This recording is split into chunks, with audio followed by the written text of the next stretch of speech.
तो नमस्कार, स्वागत है आपका बेस्ट क्लास में। मेरा नाम है लोकेंद्र सिंह ठाकुर और हम लोग कर रहे थे क्लास 12 एमपी बोर्ड इकोनॉमिक्स और एमपी बोर्ड के इकोनॉमिक्स में चैप्टर 2 का हमने डिमांड टॉपिक स्टार्ट कर दिया था। तो चैप्टर 2 में डिमांड है, डिमांड के बाद दो तीन टॉपिक और बचते हैं, मतलब दो तीन वीडियो के अंदर ये चैप्टर कंप्लीट हो जाएगा और बहुत ही बड़ा चैप्टर था और अच्छा चैप्टर है। एमपी बोर्ड में सबसे ज्यादा नंबर का इस चैप्टर में से पूछा जाता, मार्किंग के परस्पेक्टिव से देखें तो 12 से 13 टू 14 मार्क्स में ही आता है। ब्लूप्रिंट आ चुका है, तो ब्लूप्रिंट के हिसाब से मैं आपको नेक्स्ट वीडियो में इसका क्लियर कर दूंगा कि कितने नंबर का इसमें से आने वाला है। और डिमांड क्या होता है, तो डिमांड हमने देखा था कि जब भी क्या होता है डिमांड, मतलब कि जब भी कोई चीज की मार्केट में किसी को कुछ डिजायर होती है और डिजायर के साथ वो परचेसिंग पावर रखता है तो उसको क्या बोला गया था, डिमांड बोला गया था। ठीक है। अब डिमांड के हमने फैक्टर अफेक्टिंग डिमांड पढ़ लिए थे या डिटर्मिनेंट्स ऑफ डिमांड पढ़ लिए थे। मतलब कि डिमांड जो है इन चार पांच चीजों पर डिपेंड करता है। तो इनसे रिलेटेड अगला टॉपिक निकलता है, उसको बोलते हैं डिमांड फंक्शन। अब डिमांड फंक्शन क्या होता है, तो डिमांड फंक्शन मार्केट, आप बोलेंगे सर मार्केट डिमांड छोड़ दिया, नहीं भाई बता रहा हूँ, 2 मिनट लगेगी बस, है ना।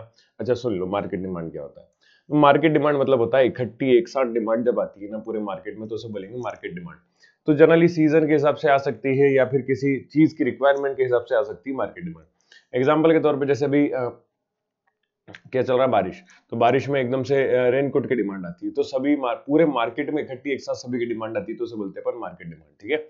तो total quantity of commodities demanded in the market by all consumer at different prices not at a point of time, तो किसी पर्टिकुलर पॉइंट ऑफ टाइम पर आती है पहली चीज। ओके, तो इकट्ठी एक साथ डिमांड आती है तो उसको क्या बोला जाएगा, मार्केट डिमांड।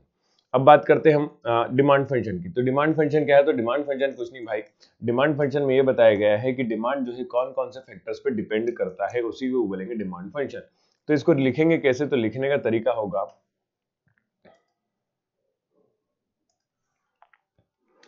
तरीका होगा, डिमांड इक्वल टू, तो demand is the function of,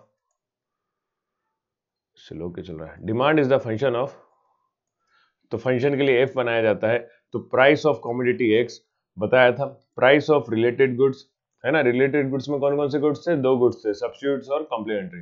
फिर taste and preference, income of the consumer, तो इनकम के लिए वाई से रिप्रेजेंट कराया था, इनकम है क्या इसमें, तो इनकम ऑफ कंज्यूमर को वाई से सिंबल से रिप्रेजेंट कराया था। ठीक है।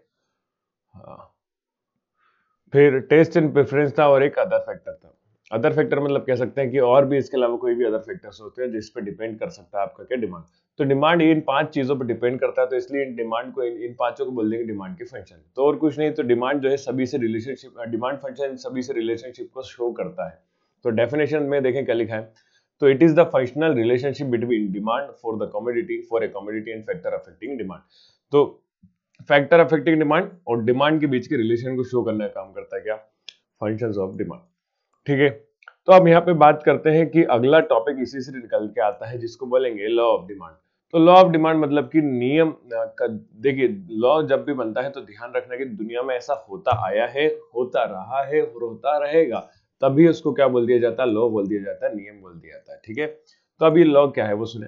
तो लॉ में इसमें यह बताया गया है कि डिमांड जो है जनरली, अगर आपका क्या करे कि बाकी सारे फैक्टर को कांस्टेंट कर दे, मतलब कि ये जो चार पांच फैक्टर्स हैं जिनको मैं अभी हाईलाइट कर रहा हूं, ये अगर कांस्टेंट कर दिए जाएं, कांस्टेंट मतलब अजम्पशन है, ऐसा मानना है कि ये क्या है, कांस्टेंट है, मतलब इनमें कोई भी चेंजेस अगर नहीं होंगे, तो अगर इनमें चेंजेस नहीं है तो फिर डिमांड तो केवल किस पे डिपेंड करता है, बोले सर प्राइस पे। किस पे डिपेंड करेगा, केवल प्राइस पे। मतलब ये जो चार फैक्टर है, price of related goods, income of the consumer, taste and preference and other factor, अगर इनको कांस्टेंट कर दिया जाए तो डिमांड जो है सिर्फ काय पे डिपेंड कर रहा है भाई, प्राइस पे। और ये कैसा डिपेंड कर रहा है, तो इनवर्सली रिलेटेड करता है। कैसा है, इनवर्सली। तो keeping all the factor constant, demand is inversely depend on the price of the commodity, then this is known as the law of demand. तो इसी को लॉ ऑफ डिमांड बोलेंगे और कुछ नहीं। क्या बोला जाएगा, इसी को लॉ ऑफ डिमांड। तो उम्मीद है बात समझ गए होंगे। तो अगर मैं इसका एक शेड्यूल बना के दिखाऊं आपको, तो शेड्यूल कैसे बन सकता है वो सोचो। तो हमें ले लेना है एक टेबल, ठीक है, जिसमें ले लेंगे हम डिमांड और क्या, प्राइस। ये टेबल कहाँ बनाए है पता नहीं। तो इस टेबल में हमने ज्यादा छोटा ले लिया,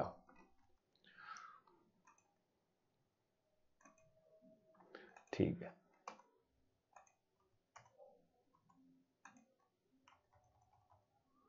अरे यार आगे नहीं बढ़ रहा है तो चलो उल्टा रिवर्स उल्टा पड़ गया। हाँ, समझ में तो आ जाएगा। तो हम ले लेते हैं, मान लो कोई से भी एक गुड्स जिसके साथ में अब होगा क्या कि हमें शेड्यूल लेना है। तो शेड्यूल कैसे ले सर, हमें आता नहीं सर, हमने पहले कभी नहीं लिया। भाई बहुत सिंपल सा है, फंड आप समझ गए ना क्या करना है। प्राइस बढ़ाना है तो डिमांड को क्या करना है, कम करना है। ओके, तो यहाँ लेते हैं प्राइस और एक साइड ले लेते हैं डिमांड। और शेड्यूल में आपको केवल शो करना होता है कि कोई चीज है जिसका प्राइस मान लेते हैं अगर 10 रुपए था, तो डिमांड उस टाइम पे मान लेते हैं उसकी कितनी थी, 500। कितनी थी, 500। अब ये प्राइस 10 से हो गया 20 रुपए, तो डिमांड हो गई 500 से कितनी, 400। बस और कुछ नहीं। तो प्राइस बढ़ाते जाओ, डिमांड को कम करते जाओ, तो मजे ही मजे। 40 पे 200 और मान लेते 50 पे कितना हो गया, 100। तो आप ये देखो कि जैसे जैसे प्राइस इंक्रीज करते जा रहे हैं, डिमांड क्या होते जा रहा है, कम होते जा रहा है। तो ये किसके लिए, कोई भी एक कमोडिटी के लिए लिया हमने। तो अगर इसको आपको कर्व के फॉर्म में बनाओगे, तो ये मैंने फोटो, चलो मैं इसके नीचे बना के भी दिखा दे रहा हूँ, है ना, शेड्यूल के साथ अपने, फिर उसके बाद आपको पढ़कर बता देंगे। ठीक है,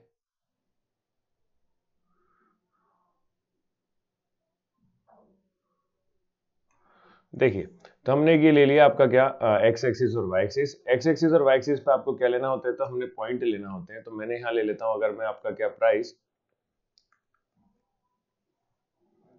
चलो उल्टा, इधर ले लो डिमांड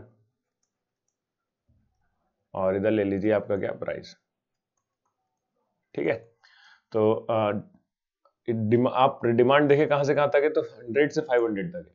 तो 100, 200, 300, 400, 500, है ना। तो 500, 400, 300, 200 और 100।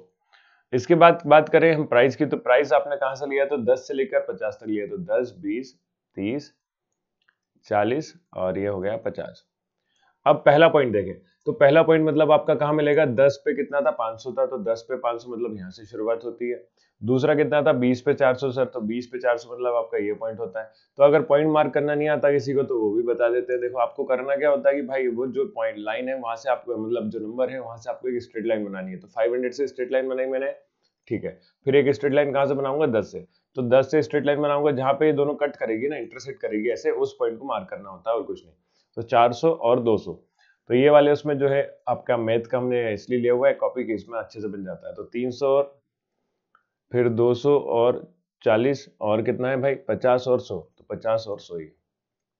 तो ये मैंने सारे पॉइंट मार्क कर लिए। अब मैं इनको लाइन के जरिए ज्वाइन कर दूंगा, और लाइन के जरिए ज्वाइन कर देंगे तो आप देखो जरा, लाइन